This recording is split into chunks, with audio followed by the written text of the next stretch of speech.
কৰ্মচাৰী আৰু পেঞ্চনাৰসকলৰ লগত জড়িত এটা গুৰুত্বপূৰ্ণ ভিডিঅ' আজিৰ ভিডিঅ'টো আমি প্ৰস্তুত কৰিছোঁ। আমাৰ তাত কুৱেশ্যন আহে আৰু এই কুৱেশ্যনটো হৈছে যিসকল কৰ্মচাৰী তেওঁলোকে অলৰেডি NPSৰ পৰা ৰিটায়াৰ্ড হ'ল, তেওঁলোকে UPS বাছনি কৰিব বিচাৰে আৰু UPS বাছনি কৰিলে তেওঁলোকৰ টকাখিনি কি হ'ব, যিখিনি পইচা অলৰেডি NPSৰ একাউণ্টত তেওঁলোকৰ জমা হৈছিলে।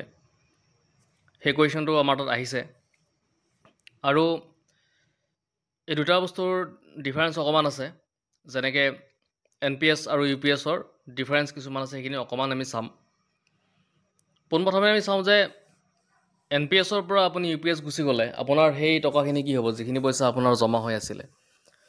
চিন্তা কৰিবলৈ কাৰণ একো নাই, আপোনাৰ কি হ'ব যে NPSৰ যিটো আপোনাৰ একাউণ্ট আছিলে বা ইণ্ডিভিজুৱেল কৰ্পাছ আছিলে, সেই কৰ্পাছটো গুচি যাব বা ট্ৰান্সফাৰ হৈ যাব ক'লৈকে, UPSলৈকে, অৰ্থাৎ ইউনিফাইড পেঞ্চন স্কিমলৈ আপোনাৰ সেই কৰ্পাছটো গুচি গ'ল, ট্ৰান্সফাৰ হৈ গ'ল।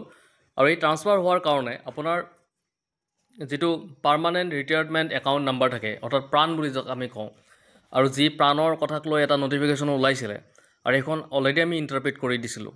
সেই প্ৰাণখন লগাৰ কথা এইটোৱে যে আপুনি যদি ছুইচ কৰিব বিচাৰে NPS টু UPS, তেতিয়াহ'লে আপোনাক প্ৰাণ লাগিব, প্ৰাণ যিখন পাৰ্মানেণ্ট ৰিটায়াৰমেণ্ট একাউণ্ট নাম্বাৰ হয়, প্ৰাণ।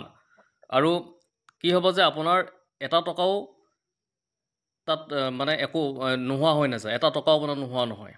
যিটো আপোনাৰ NPS কৰ্পাছ আছিলে, UPS বাছনি কৰাৰ লগে লগে সেই টকাখিনি আপোনাৰ তাত গুচি যাব, UPSৰ একাউণ্টলৈ গুচি যাব। আৰু UPSৰ একাউণ্টত আপোনাৰ বেঞ্চমাৰ্ক এটা মানে পইচাত লাগে। ধৰক আপোনাক বেঞ্চমাৰ্ক, আপুনি যিখিনি টাইম চাকৰি কৰিছিলে আপোনাৰ বেঞ্চমাৰ্ক কৰ্পাছটো হৈছে যেনিবা মই ধৰিলোঁ 20 লাখ টকা। এতিয়া আপোনাৰ NPSত যেনিবা আপোনাৰ 30 লাখ টকা আছে, তেতিয়াহ'লে আপোনাৰ কি হ'ব, এই UPSৰ কৰ্পাছটোলৈ আপোনাৰ যিখিনি লাগিব সেইখিনিহে যাব, বাকীখিনি আপোনাক ঘূৰাই দিব UPSলৈ বাছনি কৰিলে। ঠিক তেনেকুৱা এটা প্ৰচিডিউৰ হয়, কাৰণ বেঞ্চমাৰ্ক কৰ্পাছটোৰ কথা আমি জানো, আৰু পুল কৰ্পাছ, বেঞ্চমাৰ্ক কৰ্পাছ, এইবিলাক কথা আমি অলৰেডি আমাৰ আগৰ ভিডিঅ'ত আমি ধুনীয়াকৈ ইণ্টাৰপ্ৰিট কৰি দিছোঁ, এইখিনি চাই ল'ব আপোনালোকে ইয়াৰ আগৰ ভিডিঅ'টো। তাৰপিছত এই দুটা বস্তুৰ ডিফাৰেঞ্চ এটাই ধৰি ল'ব, যিসকল মানুহে ৰিস্ক ল'ব বিচাৰে তেওঁলোকে NPS বাছনি কৰিব পাৰে, আৰু যিসকল মানুহে ৰিস্ক ল'ব নিবিচাৰে, অৰ্থাৎ এচিয়ৰ্ড পেঞ্চন, কাৰণ সেই পেঞ্চনটো পাবই পাব, তেনেকুৱা ক্ষেত্ৰত UPS বেষ্ট তেনেকুৱা মানুহৰ কাৰণে, যিবিলাক মানুহে ধৰক ৰিস্ক ল'ব টান পায় বা লাইফত ৰিস্ক নলয় বা টকা পইচাৰ ক্ষেত্ৰত ৰিস্ক ল'ব বিচৰা নাই, তো তেওঁলোকৰ কাৰণে এইটো বেষ্ট হ'ব UPS।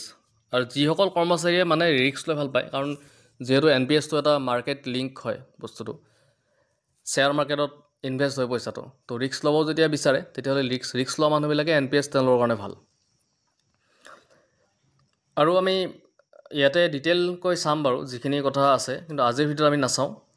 যদি NPS UPSৰ বহুতখিনি যদি আপোনালোকে বিচাৰে তাৰ ডিফাৰেঞ্চেছ, তেতিয়া আমি বহুতখিনি ডিফাৰেঞ্চেছ আনি দিব পাৰিম, কি কি ডিফাৰেঞ্চ আছে, কিন্তু সেইটো আমি এতিয়াই এইটো ভিডিঅ'ত নকওঁ। এইটো ভিডিঅ'ত আমাৰ স্পেচিয়েল কুৱেশ্যন আহিছিলে যে NPSৰ টকাখিনি যেতিয়া আপুনি UPSত গুচি যাব, NPSৰ টকাখিনি কি হ'ব, এই কুৱেশ্যনটো আমাৰ আহিছিলে কাৰণে এই ভিডিঅ'টো আমি প্ৰস্তুত কৰিলোঁ।